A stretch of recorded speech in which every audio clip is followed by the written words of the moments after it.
The law recognizes that sometimes human beings figure out what they're about to do is a really bad idea.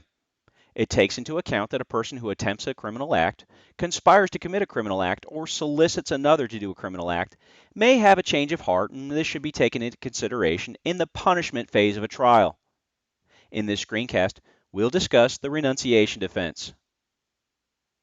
The renunciation defense applies specifically to in-show defenses.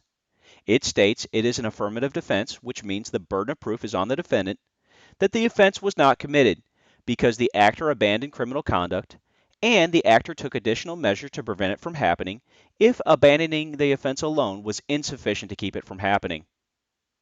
It is also an affirmative defense to conspiracy or solicitation that the actor voluntarily and completely made renunciation of his criminal objective by countermanding or purposely withdrawing his solicitation or withdrawing from the conspiracy before the offense was committed and took additional measures to prevent it from happening. So you can't just not show up on the day you've conspired with another person to kidnap your boss. You have to take active measures, such as calling your co-conspirator and saying, I don't want to do this anymore, and we shouldn't do this anymore. And if they're going to do it anyway without you, calling the police and reporting them. Of course, it would be really convenient for criminals if, every time they got caught and charged with attempting conspiracy or soliciting an offense, to defend themselves by saying, hey, I was going to stop, or I was going to tell them not to do it. To close this loophole, the Penal Code establishes that renunciation is not considered voluntary if it is motivated in whole or in part because the actor realized he or she would be caught, or decided to postpone the activity or change the nature of the activity. Now, just because you renounce the activity doesn't mean you're off the hook from criminal charges.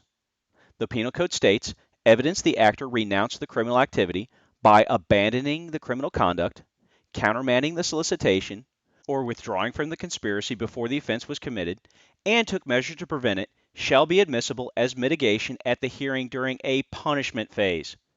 So, you don't just get a free pass because you renounced criminal activity, but we'll take it into consideration when assessing your punishment.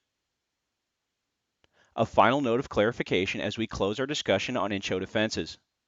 The Penal Code sets constraints in order to prevent vague or unfair charges. It states, attempt or conspiracy to commit or solicitation of a preparatory offense defined in the in-show chapter is not an offense. In other words, you can't have charges with two in-show offenses joined together. There can't be charges such as conspiracy to commit attempted murder or solicitation to conspire to commit murder.